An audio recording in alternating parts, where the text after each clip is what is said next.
शांतिपुर के समीप ही फुलिया नामक ग्राम में एकांत समझकर एक छोटी सी फूस की झोपड़ी बना करके श्री हरिदास जी रहते थे। निरंतर भगवान नाम ध्वनि कुटिया से निकलती रहती थी। संपूर्ण देश में विधर्मियों का शासन था, बड़ा कठोर शासन उनका। बंगाल में तो विधर्मियों की सत्ता ही थी। वो अपने धर्म पर अत्यधिक जोर देते थे कि हिंदू धर्म के अधिक से अधिक लोग इस धर्म को स्वीकार करें। कोई चू नहीं बोल सकता था उनके फरमान के आगे, ऐसा कठिन शासन। स्थान स्थान पर उनके धर्म का प्रचार हो रहा था।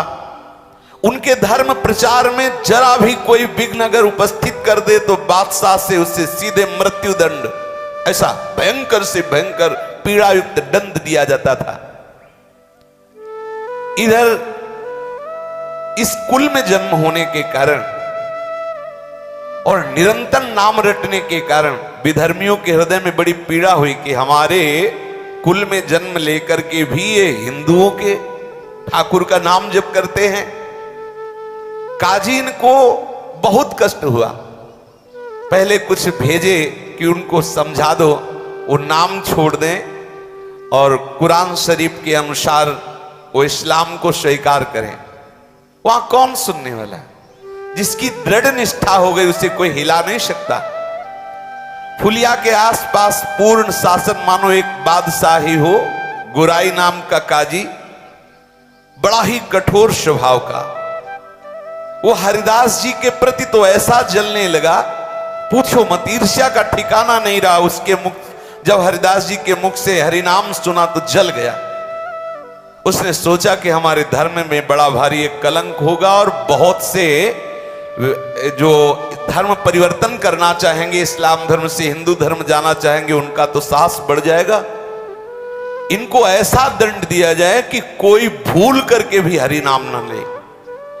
हरिदास जी का जन्म मुसलमान कुल में हुआ था। वो बस यही बादशाह से जाके कहा कि मुसलमान होकर हिंदुओं के ईश्वर का नाम लेता है, ये कुफ्र है, ये काफिर है, इसलिए इसका कत्ल कर देना हमारे धर्म शास्त्र के अनुसार उचित है। गोराई काजी ने विरुद्ध राज दरबार में अभियोग चला दिया हरिदास जी के ऊपर। राज आज्ञा हुई, तत्काल सैनिक भागे और हरिदास जी को गिरफ्तार कर लिया। मुलुकपति बादशाह के सामने हरिदास जी को पेश किया गया। देखा, दृष्टि में सिंहवत दृष्टि, मुख में नाम, चेहरे पर प्रसन्नता और तेज। एक बार कांप गया बादशाह देख करके हरिदास जी को। बड़ा तेज, बड़ी प्रसन्नता, निर्भयता नेत्रों में, और मुख में उन्हीं के सामने नाम चल रहा है, क्योंकि नाम आशिक, नाम कैसे छोड़ सकते हैं। उसने कहा इनको बैठने के लिए आसन दिया जाए। जहां बंदी बना के ले गया था वहां हरिदास जी को आसन दिया गया। हरिदास जी ने नम्रता पूर्वक मुलकपति के सामने बैठ गए। उसने दया दर्शाते हुए कहा कि आपको देखकर लगता है कि आपको दंड न दिया जाए, पर आपका जन्म मुसलमान के कुल में हुआ। मुसलमान के घर में जन्म होना ये अल्लाह की बड़ी कृपा से होता है। बादशाह ने कहा, और तुम मुसलमान के यहां जन्म लेकर काफिरों का आचरण करते हो, जानते हो तुम्हें नरक मिलेगा, कभी मुक्ति नहीं मिलेगी, क्योंकि कुरान शरीफ के अनुसार चलने पर तुम्हें मुक्ति मिलेगी।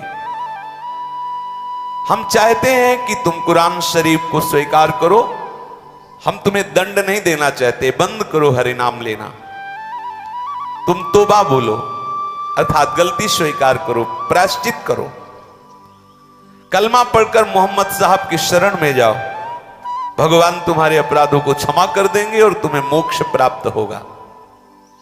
मुलकपति की ऐसी सरल बात सुनकर हरिदास जी ने हाथ जोड़ा और कहा, महाशय आपने जो कुछ कहा बिल्कुल आप अपने विश्वास के अनुसार ठीक कह रहे हैं, मेरा कोई विरोध नहीं आपसे, क्योंकि हर एक मनुष्य का विश्वास अलग अलग तरह का होता है। जिस तरह का दृढ़ विश्वास होता है उसी प्रकार उसको फल की प्राप्ति होती है। दूसरों के धमकाने से या किसी प्रलोभन से या भय से जो अपने प्रीता को, अपने विश्वास को छोड़ देता है, कैसा विश्वासी रहा, उसे कभी परमात्मा तत्व की प्राप्ति नहीं होती। जो किसी भय से, किसी प्रलोभन से अपनी निष्ठा को छोड़ दे। आपने मुझे मृत्यु दंड का भय दिखाया, मोक्ष का प्रलोभन दिखाया, मैं नाम नहीं छोड़ सकता। यदि मैं नाम छोड़ दूं तुम्हारे कहने से, तब मेरी दुर्गति हो जाएगी। क्योंकि मैं भयवश या प्रलोभनवश नाम को छोड़ दूं तो मैं मान सकता हूं कि मेरी दुर्गति हो जाएगी। ऐसा करने से मैं नरक का भागी बनूंगा। पर मैं भगवान नाम निष्ठ हूं, इसलिए मेरा सर कलम कर दिया जाए तो हंसते हंसते कटवा लेंगे सर, लेकिन नाम नहीं छोड़ेंगे। इनकी ऐसी बात सुनकर के कुछ क्षण के लिए पूरी सभा मौन हो गई। भगवान नाम का प्रभाव, मुलकपति का हृदय पसीज उठा। इनकी वो सरल वाणी, इनका वो तेज, इतना आकर्षण, वो मौन हो गया। फिर थोड़ी देर में बोला कि तुम्हारी बातें हमारी समझ में कुछ कुछ आती हैं, लेकिन ये जितनी बातें तुमने कही ये सब हिंदू फकीरों की है, तुम्हें उचित नहीं है। तुम मुसलमान के कुल में जन्मे हो, तुम्हें मुसलमान के धर्म में ही विश्वास रखना चाहिए। हरिदास जी ने कहा, महाशय बिल्कुल आप ठीक कह रहे हैं। देखो भक्त का हृदय कैसा होता है, मेरा कोई आप पर विरोध का भाव नहीं, किंतु विश्वास तो अपने अधीन की बात नहीं है। पता नहीं हमारे ऊपर कैसे कृपा हो गई कि मुझे भगवान नाम पर विश्वास हो गया है। ऐसा भगवान नाम पर विश्वास नहीं कि किसी के कहने से छूट जाए या किसी भय से छूट जाए। कोई हिंदू ही बना रहे, इस पर आपका कोई जोर, कोई हिंदू मुसलमान बन जाए तो आपका कोई जोर चलेगा। मान लो कोई हिंदू बना है तो आप क्या करोगे? अगर कोई हिंदू मुसलमान बनना चाहता है तो आप उससे सहयोग करेंगे, रोकेंगे नहीं। अगर कोई मुसलमान हिंदू बन जाए तो क्या फर्क पड़ता है? अगर हिंदू मुसलमान बन सकता है तो मुसलमान भी हिंदू बन सकता है। श्री हरिदास जी ने सभा में ऐसा तर्क रखा। कोई हिंदू जब अपना विश्वास छोड़कर मुसलमान होने के लिए आता है तो आपने कभी उसे दंड दिया? आपके भयवश से, आपके समझाने से कोई हिंदू धर्म का त्याग कर जब इस्लाम धर्म को स्वीकार करता है तो आप उसे क्या कभी दंड दिए कि तुझे अपने धर्म में रहना चाहिए? क्यों नहीं? उसे क्यों नहीं आपने शासन के द्वारा मजबूर किया कि वो अपने ही हिंदू धर्म में रहे? जब हिंदुओं को अपना धर्म छोड़कर इस्लाम धर्म में आने के लिए आप स्वतंत्र मानते हैं तो आपको यह भी स्वतंत्रता समझनी चाहिए कि कोई मुसलमान भी हिंदू धर्म को स्वीकार कर सकता है। फिर आप मुझे कलमा पढ़ने के लिए क्यों मजबूर करते हैं? इनकी ये बात सुनते ही न्यायाधीश चुप हो गया, कोई उत्तर नहीं। गोराई काजी ने देखा यहां तो मामला बिल्कुल उल्टा हो रहा, बादशाह चुप हो रहा, फिर क्या होगा? वो जोर से बोला कि ये सब बातें हमें नहीं सुननी, हमें इनकी ये दलीलें सुननी नहीं है, इन्हें दंड देना है। अगर इनके विरुद्ध कोई कार्रवाई नहीं हुई, ये काफिर है, तो आप समझ लो धर्म की बड़ी हानि हो जाएगी। अधर्म करने वालों को दंड देना हमारा कर्तव्य है। इसलिए बादशाह से कहा या तो एक कलमा पढ़ना स्वीकार करें या दंड भोगना, दोनों में एक पसंद कर ले, छूट देते हैं।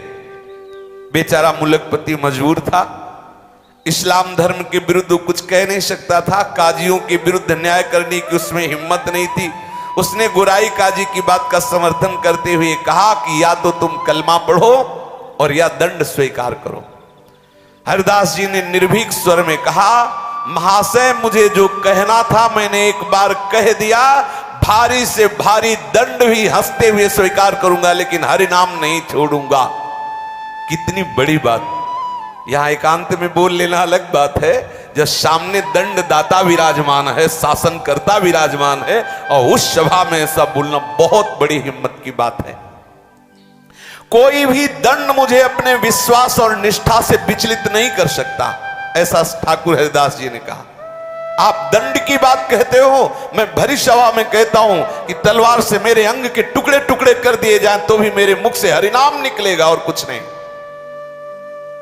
जब तक शरीर में श्वास लेने की ताकत रहेगी तब तक हरिनाम बोलूंगा, चाहे मेरे शरीर के टुकड़े कर दो। इस सभा में हरिनाम को छोड़ नहीं सकता, वो आपको जो भावे वो सो करो। हरिदास जी के ऐसे निर्भीक उत्तर को सुनकर मुलकपति किंकर तब विमूढ़ हो गया। वो कुछ सोच नहीं पा रहा था हरिदास जी को क्या दंड दें। उसने गुराई काजी की तरफ देखा। मुलकपति के भाव को समझकर गुराई काजी ने कहा, हुजूर जरूर दंड देना चाहिए, इसे माफ मत करना। यदि इसे दंड नहीं दिया गया तो मनमानी बहुत लोग करने लगेंगे और इस्लाम धर्म के अस्तित्व का ही भाव संकट में पड़ जाएगा। बादशाह ने कहा, मुझे तो नहीं सूझता कि इन्हें क्या दंड दें, तुम ही निश्चय करो इन्हें क्या दंड दिया जाए। गुराई काजी ने जोर देते हुए कहा, हुजूर ये पहला मामला है, इसे ऐसा दंड देना चाहिए कि समस्त हिंदुओं के कान खड़े हो जाएं। कोई भी हिंदू हमारे इस्लाम धर्म के विरुद्ध आचरण न करे और जो इस्लाम धर्म अर्थात मुसलमान जन है वो भयभीत हो जाए कि कभी हिंदू धर्म को स्वीकार न करे। ऐसा कड़ा दंड दिया जाए, किसी की हिम्मत न पड़े। वैसे तो इसे प्राण दंड ही देना चाहिए, पर सीधे साधे प्राण दंड दे देना ये इसके पापों का प्रायश्चित नहीं होगा। गुराई काजी ने कहा, सोचो नाम जापक के लिए इसकी पीठ पर बेत और कोड़े बरसाते हुए 22 बाजारों में ले जाया जाए और इतना मारा जाए कि कोड़े और बेतों की मार पड़ते पड़ते मर जाए, ऐसा इसे दंड दिया जाए, जिससे किसी की हिम्मत नहीं होगी इस्लाम धर्म के विरुद्ध बोलने की। बादशाह ने विवश होकर आज्ञा पाश कर दी। जल्लादों को हुक्म हो गया, कोड़े और बेतों की वर्षा करते हुए 22 बाजारों में हरिदास जी को जान से मार दिया जाए। बांध लिया गया हरिदास जी को, पीठ पर वहीं सामने ही बेत और कोड़े बरसना शुरू हुए। सोचो, अब उनके सुकुमार शरीर पर जे भी कोड़ों की आघात जोर से जल्लाद लोग मारते, कोड़ा तो वैसे ही खाल वो कोड़े में लगी हुई चली जाती। घाव हो, उन घावों पर बेत ऊपर से बरसते, कोड़े बरसते। हरिदास जी की शरीर की पूरी खाल उधड़ गई, मांस दिखाई देने लगा, पीठ से रक्त की धारा बहने लगी।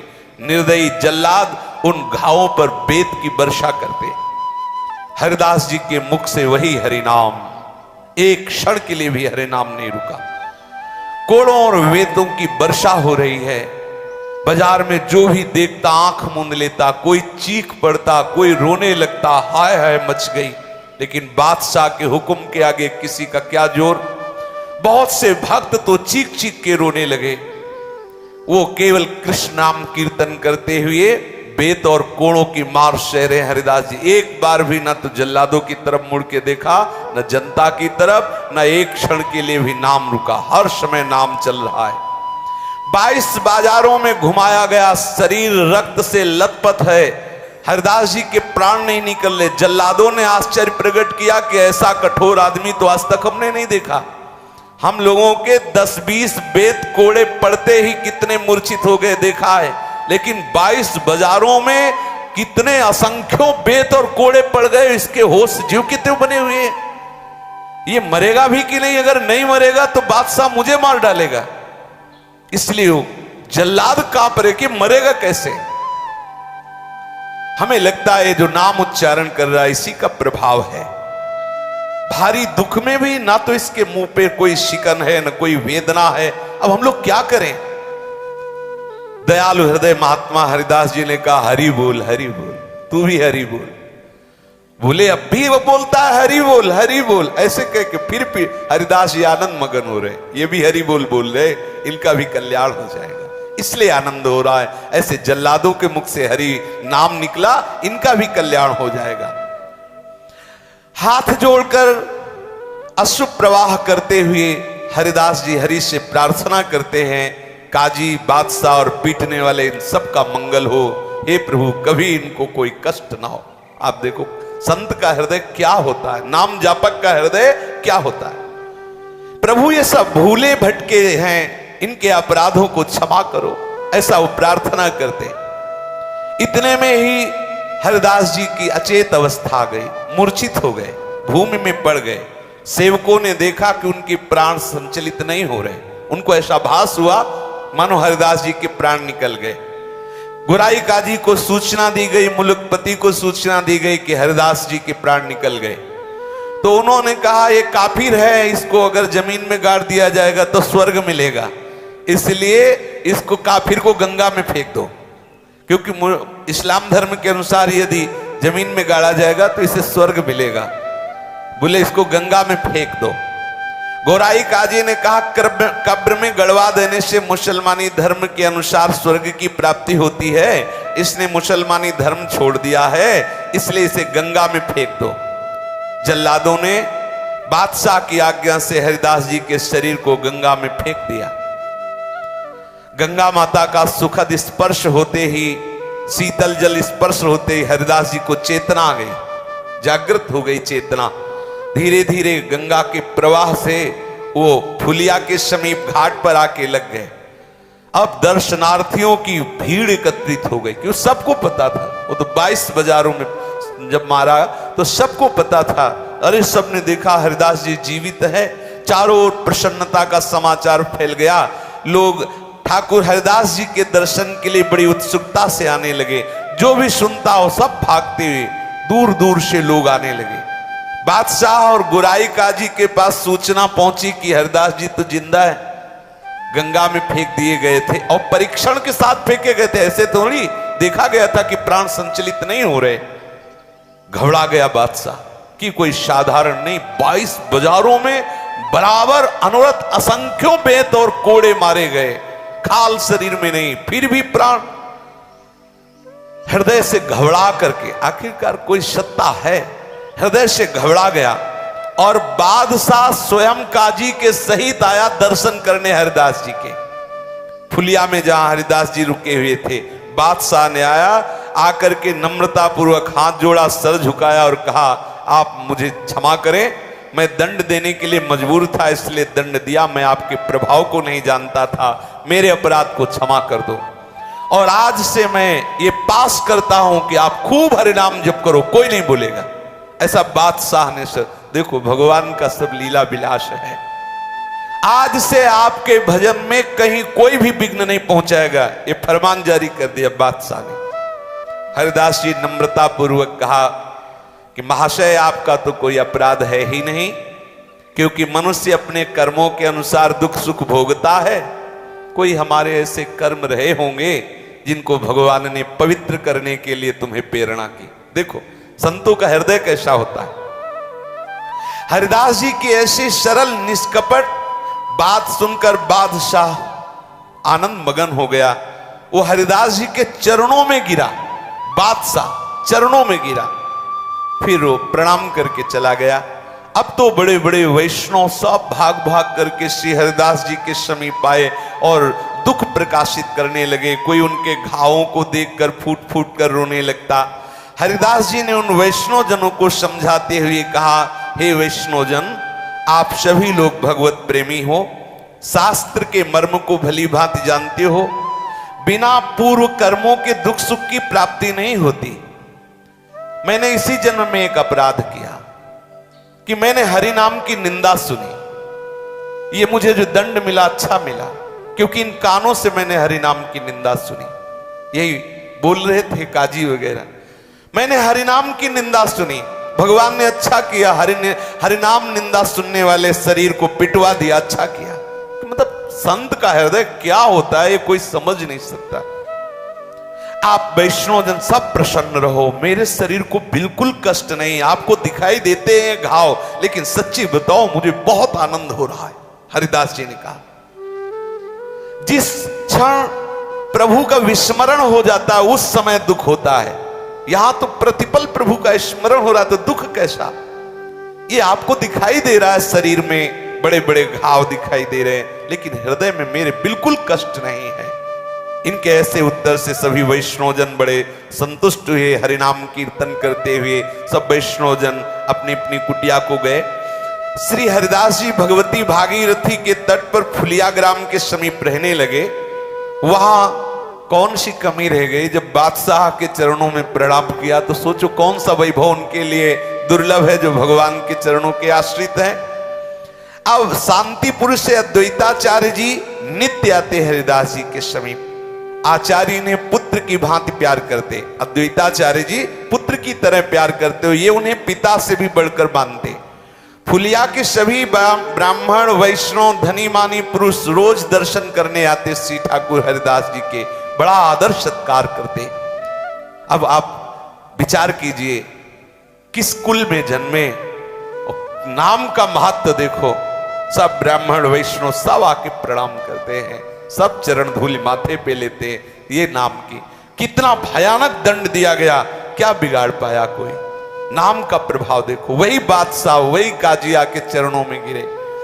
श्री हरिदास जी के मुख से सदा हरिनाम निकलता रहता। निरंतर के कीर्तन के प्रभाव से इनके रोम रोम से हरिनाम की ध्वनि प्रकट होती। अगर कोई हरिदास जी के सामने जरा सी कोई भगवान की बात कर, सुनते ही ये अशुभ प्रवाह होने लगता, मूर्छित हो जाते, एक साथ शरीर में साफ सात्विक भाव प्रकट हो जाते। एक दिन की बात है, ये अपनी कुटिया से कहीं जा रहे थे तो रास्ते में इन्हें मंजीरा मृदंग की आवाज सुनाई दी। श्री कृष्ण कीर्तन समझकर ये उसी ओर चल पड़े। उस समय एक डंक नाम की जाति के लोग मृदंग मजीरा बजाकर नृत्य किया करते थे और नृत्य के साथ वो हरि लीलाओं का पदों का गायन करते। उस समय कोई डंक नृत्य कर रहा था और हरिदास जी जब पहुंचे तब डंक भगवान की काली दमन की लीला का पद गा रहा था। डंक का स्वर कोमल था, नृत्य में प्रवीण था, गाने का अभ्यास, और बहुत सुंदर भाव से वो ये विलाप करने लगा कि जब लाल जी नाग नाथने के लिए काली देह में कूदे तो यशोदा मैया जो विलाप कर रही थी वो। भाई विलाप की बात सुनते ही धड़ाम से गिरे हरिदास जी, साफ सात्विक भाव प्रकट हो गए, अश्रु प्रवाह हुंकार और तड़प रहे हैं जमीन पे। डंक बड़ा सात्विक था, वो महापुरुषों के भावों को जानता था, देख के समझ गए कि ये तो कोई महापुरुष है। तत्काल नृत्य बंद किया, इनके चरणों में लौट गया, थोड़ी थोड़ी धूल उठाई, मस्तक पर धारण किया, स्तुति करने लगा। अब तो बहुत से भक्त हरिदास जी की चरण धूलि ले लेकर अपने माथे पर चढ़ाने लगे, कोई उसे बांधकर रज को घर ले जाने लगे। अहो भाग्य से प्रेमी महाभागवत की चरण रज मिली। वहीं पर एक ब्राह्मण बैठा था, वो देख के जल रहा था कि देखो किस कुल में हरिदास जी जन्मे और सब इनकी चरण धूल ले रहे हैं, मैं मिश्रा जी मेरी कोई बात पूछ नहीं रहा। तो वो थोड़ी देर के बाद वो फिर डंक पद गाने लगा। अब वो ब्राह्मण एकदम जैसे हरिदास जी हुंकार करके गिरे थे वैसे वो भी गिरा। अब जो ही वो गिरा, वो तो पूरा देख ही रहा था कैसे हरिदास जी कर रहे थे, वैसे ही करने लगा। डंक ने जब देखा तो देखते ही समझ गया ये तो नाटक कर रहा है, तो जिस ढोल से डंडा बजा रहा था वही डंडा लेकर ब्राह्मण को पीटने लगा। हरिदास जी की चरण धूल ली और उसके तो डंडा पीटने लगा। अब दो चार डंडे में तो सहने की बात हो, लेकिन जो बराबर पीटता ही जा रहा तो भूत भी भाग जाते हो। तो ब्राह्मण देवता नाटक ही कर रहे थे, उठ के बैठ गए, भागे। लोगों ने कहा उस डंक से कि हरिदास जी ऐसे ही गिरे तो तुम चरण धूल लिए, ब्राह्मण गिरा तो तुमने डंडे से पिटाई की, ऐसा क्या? तो डंक ने कहा हरिदास जी महाभागवत हैं, इनमें वास्तविक सात्विक भाव है, भगवत भाव है। और ये ब्राह्मण दंभ कर रहा था, ये प्रशंसा के लिए नाटक कर रहा था, और ढोंग को ठीक करने के लिए स्तुति पूजा नहीं, उसके लिए तो पिटाई चाहिए। ऐसा बोले मूर्खों के सामने भले ढोंग काम करे, हम लोगों के सामने नहीं। हमारे नेत्रों के सामने हजारों लोग आते जाते हैं, मुझे खूब पहचान है कौन महाभागवत है और कौन पाखंड कर रहा है। हरिदास जी सचमुच महान रत्न है, उनके रहने से भारत देश पवित्र है। आप लोग बड़े भाग्यवान हैं जो ऐसे महापुरुष का दर्शन पा रहे हैं। डंक की बात सुनकर सभी को परम प्रसन्नता हुई और सब लोग हरिदास जी की भूरी भूरी प्रशंसा करने लगे। महात्मा हरिदास जी फुलिया के पास ही पुण्य सलीला मां गंगा के किनारे पर एक गुफा में रहते थे। अब तो हरिदास जी की ख्याति फैल गई थी, बहुत हजारों की भीड़ दर्शन करने आती। नित्य प्रति सैकड़ों लोग गंगा स्नान करने आते। जैसे गंगा जी पे श्रद्धा वैसे ही हरिदास जी पे श्रद्धा, सब आते हरिदास जी को प्रणाम करते, उनकी चरण धूल माथे पे लगाते। अब एक बात थी कि इस गुफा के समीप जो आता बड़ी जोर से खुजली पैदा हो जाती सबके, और सब परेशान हो जाते। हरिदास जी को कभी खुजली नहीं हुई। अब ये बात बहुत जोर से फैल गई तो एक आयुर्वेद के आचार्य वहां आए और उन्होंने कहा कि यहां कोई बहुत बड़ा विषैला सांप रहता है और उस विषैले सांप के प्रभाव से वायुमंडल में जहरीला प्रभाव है, इसीलिए खुजली हो रही है, लोगों को भांति भांति की हानि भी पहुंच सकती है। हरिदास जी से कहा कि आप यहां से चले जाइए, वो विषधर सर्प जो है बहुतों की हानि कर सकता है, क्योंकि बहुत लोग यहां आएंगे दर्शन के लिए, तो किसी न किसी तरह से श्वास प्रश्वास में ऐसी जहरीली वायु जाएगी जिससे किसी की मृत्यु भी हो सकती है। हरिदास जी ने कहा कि भाग तो नहीं सकते यहां से, हम यहां से छोड़ नहीं सकते, क्योंकि यहां भगवती गंगा जी और बहुत सुंदर गुफा एकांत है, भजन में अच्छा लगता है। शारीरिक जो कष्ट होगा होना होगा तो हो ही जाएगा, उसके लिए हम स्थान नहीं त्यागेंगे। लेकिन उसने आग्रह किया कि आपकी बात नहीं, केवल बहुत हजारों लोग दर्शन करने आते हैं, हजारों लोगों को कष्ट होगा। तो हरिदास जी ने कहा कि कल तक का समय दीजिए, अगर कल तक सबके सामने सांप यहां से निकल के नहीं चला जाएगा तो हम कुटिया छोड़ देंगे और चले जाएंगे। हरिदास जी कीर्तन में मगन हो गए। बड़ा आश्चर्य, सब लोग हरिदास जी के समीप कीर्तन कर रहे थे, उसी समय देखा कि एक दूर से अंधकार का नाश करते हुए एक प्रकाश पैदा हुआ। सभी भक्त आश्चर्य के साथ देख रहे थे और विचित्र रंग बिरंगा बड़ा भयंकर सर्प फण फैलाए हुए उधर से, वो जो प्रकाश था वो मणिधर सर्प की मणि चमक रही थी, उसके मस्तक की मणि प्रकाश फैला रही थी। सभी ने देखा कि सर्प वहीं जहां हरिदास जी कीर्तन कर रहे थे दूर से निकल करके और दाहिने करते हुए कीर्तनकार भक्तों को, और वहां से सबने देखा। दर्शनार्थियों को बड़ा आनंद हुआ कि हरिदास जी के देखो नाम का प्रभाव, ये भयंकर विषधारी सर्प अपने आप यहां से छोड़कर चला गया। श्री हरिदास जी फुलिया में रहते हुए गंगा जी का सेवन करते, अद्वैताचार्य जी का सत्संग करते। उसी सप्तग्राम में हिरण्य और गोवर्धन मजूमदार नाम के दो धनी जमींदार भाई निवास करते थे। उनके कुल पुरोहित परम वैष्णव शास्त्रवेत्ता पंडित बलराम आचार्य थे। आचार्य महाशय वैष्णवों का बड़ा ही आदर सत्कार किया करते थे। अद्वैताचार्य जी से उनकी अत्यंत घनिष्ठता थी। दोनों ही विद्वान थे, कुलीन थे, भगवत भक्त थे और देश काल के मर्मज्ञ, देश काल के मर्म को जानने वाले।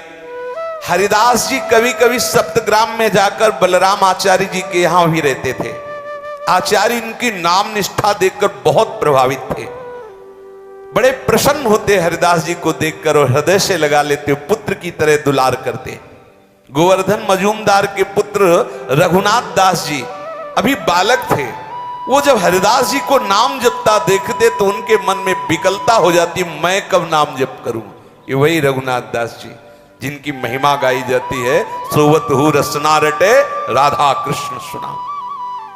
आचार्य ने मजूमदार की सभा में ले गए। मजूमदार महाशय अपने कुलगुरु के चरणों में अत्यंत श्रद्धा रखते थे, वैष्णव भक्तों का यथेष्ट आदर करते थे। अपने कुलगुरु के साथ हरिदास जी को आया देखकर हिरण्य और गोवर्धन दोनों भाइयों ने आचार्य के सहित हरिदास जी को उठकर अभ्यर्चना की, शिष्टाचार किया और उन्हें बैठने के लिए आसन दिया। हरिदास जी बिना किसी रोक टोक के निरंतर मुख से नाम जपते रहते। सभी लोग देखकर आश्चर्यचकित, इनको किसी के प्रणाम नमस्कार से कोई मतलब नहीं। ये नाम कितने नाम निष्ठ महाभागवत है, सब देखकर आश्चर्यचकित होते। निरंतर नाम चल रहा है। इनके निरंतर नाम जप को देखकर कोई ऐसा नहीं होता जो एकदम आसक्त ना हो जाए। ये देखो, नाम जापक में एक विशेष आकर्षण होता है। बहुत से पंडित लोग भी वहां बैठे हुए थे। भगवान नाम जप का प्रसंग आने पर पंडितों ने नम्रता पूर्वक पूछा कि भगवान नाम जप का अंतिम फल क्या है, इससे किस प्रकार के सुख की प्राप्ति होती है? क्या हरिनाम जप से सभी दुखों का नाश हो जाएगा? क्या केवल नाम जप से मोक्ष मिल जाएगा? हरिदास जी ने उस सभा के पंडितों से हाथ जोड़ करके कहा, महानुभावों, मैं तो बहुत नीच हूं, आप तो ब्राह्मण देवता हैं, बड़े शास्त्रज्ञ हैं, धर्म के मर्म को भली भांति जानने वाले हैं, वैष्णव ग्रंथों का, शास्त्रों का स्वाध्याय किया है, मैं आपके सामने क्या बोलूं? किंतु जब आपने प्रश्न किया है तो मैं आपको इतना बता देता हूं कि भगवान नाम से क्या नहीं हो सकता, कौन सा सुख नहीं मिल सकता। भगवान नाम सर्वश्रेष्ठ महामहिमा में है। जो भगवान नाम जप करता है उसके हृदय में अखंड प्रसन्नता विराजमान हो जाती है, क्योंकि नाम नामी को घसीट कर हृदय में प्रकाशित कर देता है। सर्वश्रेष्ठ फल नाम नामी को आकर्षित करके हृदय में प्रकाश, भगवान को बांध लेता है नाम। हृदय से कभी जा नहीं सकते जिसके हृदय में नाम चलता है। नाम जप करने वाला यदि मोक्ष चाहे तो मोक्ष मिल जाए, दुखों का अत्यंता भाव हो जाए, सगुण निर्गुण जो ज्ञान चाहे वो सब ज्ञान प्राप्त हो जाए। जिसका अंतिम ध्येय है नाम, क्या नहीं प्राप्त हो सकता। पंडितों की सभा में हरिदास जी ने कहा, कहीं भी रहे, कैसी भी परिस्थिति में रहे, किसी भी योनि में रहे, निरंतर भगवान नाम जो स्मरण कर रहा है, भगवान उससे कभी पृथक नहीं रह सकते। नाम जापक के साधक का अंतिम लक्ष्य है, भगवान नाम के साधक का साध्य भी साधन भी सब नाम ही है। नाम जापक का लक्ष्य नाम है, कभी नाम न छूटे। भगवान नाम से जो अन्य किसी फलों को चाहता है वो भी उसका रहस्य नहीं जान पाया नाम का। नाम का फल है नाम में प्रीति हो जाए, क्योंकि जिसे नाम में प्रीति है मोक्ष, प्रेम, भगवत प्राप्ति, तत्व ज्ञान, सगुण निर्गुण जो सब आ जाएगा हृदय में। यदि आप इसके सिवा और कुछ जानते हो तो बताएं। हरिदास जी ने कहा, इनकी ऐसी युक्ति युक्त सार गर्भित मधुर वाणी सुनकर सभी को प्रसन्नता हुई। सभा में गोपाल चक्रवर्ती नाम का बैठा हुआ आदमी था, वो बड़ा तार्किक था। हरिदास जी की बात का खंडन करते हुए खड़ा हुआ और बोला, केवल भावुकता की बातें मत बोलो, पढ़े लिखे तो हो नहीं, नाम जोर से उच्चारण करते हो, बस कह दिया सब हो जाएगा नाम से, शास्त्रों का अध्ययन किया है। अब हरिदास जी चुप हैं। भगवान नाम से कहीं दुखों का नाश होता है, ऐसा उसने बोला। बड़ा अपने को पंडित समझता था। शास्त्रों में जो भगवान नाम की महिमा गाई गई है वो केवल अर्थवाद है। ये देखो घोर नामापराध। जो पंडिताभिमानी जन हैं, जिनको शास्त्रों का अभिमान है, वो बुद्धि ऐसी जिनकी है कि अरे ये केवल स्तुति है, बहुत बड़ा अपराध है, यथार्थ बात नहीं है, ये तो स्तुति परक बात है, ऐसा उसने कहा। हरिदास जी इतना सुनते ही आवेश में आ गए। कोई भी भक्त जहां नाम की निंदा हो, हरि नाम की, राधा नाम, कृष्ण नाम की, वो कैसे शांत बैठ, आवेश में आ गए और उनका भगवान नाम में अर्थवाद का आरोप करते हो। शुष्क तार्किक हो, भगवान नाम के महात्म को समझते नहीं हो, भगवान नाम में अर्थवाद करते हो, ऐसा हो ही नहीं सकता। भगवान नाम में जितनी सामर्थ्य तुझे क्या पता, सब शास्त्र उसी में समाहित हैं।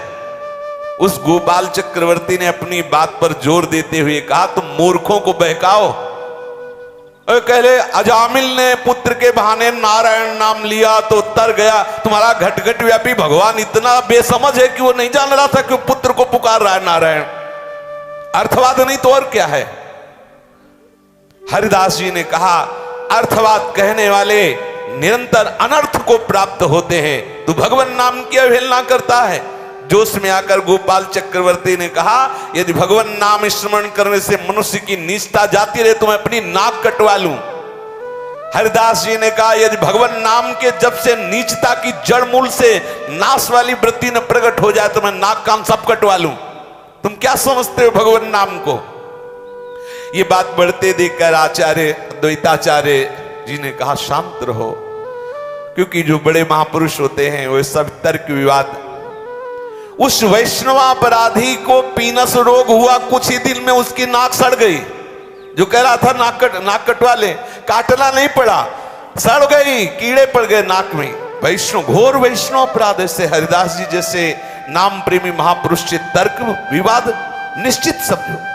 कालांतर में उसकी सड़ गई नाक, अपने आप सड़ के कट गई। हरि निंदा करने वाले हरिनाम निंदक को निश्चित दुर्गति भोगनी पड़ती है। जो नाम जापक है क्या नहीं हो सकता। इसलिए हम पूर्ण विश्वास करके निरंतर नाम रटें, पर सावधानी ये रखें कि नाम की महिमा, नाम का अनुभव जब तक श्रद्धालु न हो, कोई निज जन न हो, तब तक उसे वर्णन न करें, नहीं तो अपने अंतर से भी आप हाथ धो बैठेंगे। आपकी रुचि खत्म हो जाएगी, आपके अनुभव आना बंद हो जाएंगे, आपके अंदर जो दिव्यता है, जो भागवतिकता है, वो छुप जाएगी। गंभीर रहो, शांत रहो, निरंतर नाम जप करो। कोई अधिकारी भगवत प्रेरणा से ऐसा आ जाए तो भले आप नाम की महिमा का गान करो, भले अपने अनुभव